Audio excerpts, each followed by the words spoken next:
Welcome to The Explainer. Today, we are breaking down one of the most crucial yet often overlooked components in all of AI. It's the secret sauce that gives a neural network its spark. So what is it that actually makes a neural network smart? What lets it recognize your face or translate a language in a split second? You might think it's all about stacking more and more layers of neurons, right? But that's not really the full picture. The real magic, the absolute game changer, comes down to a small but incredibly powerful component called the activation function. And I'm not exaggerating here. Without this one little piece, most of modern AI would be mathematically impossible. It would be completely useless. So let's get into why that is in the simplest way possible. To really get why activation functions are so important, we first have to understand the problem they were designed to solve, and that is the linear problem.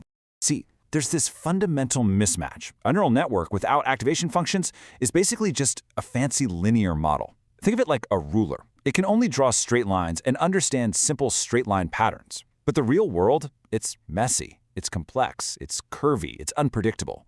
Trying to understand images or language or sound with just a straight ruler, it's just not going to work. So how do we give our network the ability to trace all those complex, curvy patterns of reality? Well, this is where our hero enters the story, the activation function. So what is it? Simply put, it's a tiny piece of math inside every single neuron that acts like a gatekeeper. It looks at all the incoming information and makes one simple decision. Is this important enough to pass on? And in that single choice, repeated millions of times, it introduces the nonlinearity that unlocks the network's true potential. So if you remember one thing, remember this. The activation function is the decision maker. It's the tiny brain inside every neuron that gives the whole system its power. Okay, let's zoom in a little bit and see how that decision actually gets made. It's a clean four-step process. First, the neuron gets inputs from all its neighbors. Second, it adds all those inputs up to get a single number. That's the total signal strength. Third, and this is our key step, that number gets fed into the activation function. And finally, based on that function's decision, the neuron either fires and sends a signal forward, or it just stays silent. A really great way to think about it is like a light switch. If the incoming signal is strong enough, flick. The switch turns on and the message gets passed along. If the signal's too weak, the switch stays off and that information gets filtered out.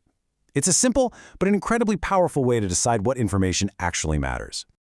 Now, of course, there isn't just one type of switch. Different problems need different kinds of decision makers. So let's meet the most common activation functions that you'll see out there. We're going to focus on the big three, the ones you're going to see in like 99% of models: ReLU, Sigmoid, and Tanh. All right, let's break this down. First up, ReLU. This is the undisputed champion, the go-to default for almost all modern deep learning. Why? Because it's incredibly simple and fast. If the input is negative, it outputs 0. If it's positive, it just passes the number right through. This simplicity made it possible to train really deep networks. Next up, we have the classics, Sigmoid and Tanh. Sigmoid is perfect when you need a probability. It squashes any number into a value between 0 and 1. Think, is this email spam or not? Tanh is very similar, but it squashes values between -1 and 1, which sometimes just helps the network learn a little bit faster. Okay, this is all great in theory, but what does it actually look like in the real world? And how can you use this knowledge? Let's take image recognition. When a network sees a photo, the very first layers detect thousands of simple things, like little edges and color gradients. The activation functions in those neurons act like filters. They decide which of those thousands of edges are actually part of something meaningful.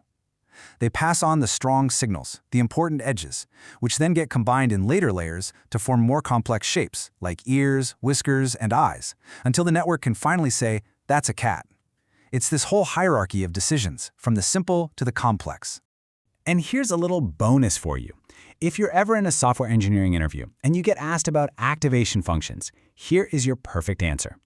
An activation function introduces nonlinearity, allowing a neural network to learn complex patterns. It does this by acting as a decision gate within each neuron, determining whether that neuron should fire and pass on a signal.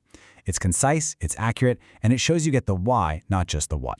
So now you understand the power of activation functions, these little decision makers that give AI its intelligence. But this brings up a new question. How do specialized networks, like CNNs for images and RNNs for text, use these functions in unique ways to master their own domains?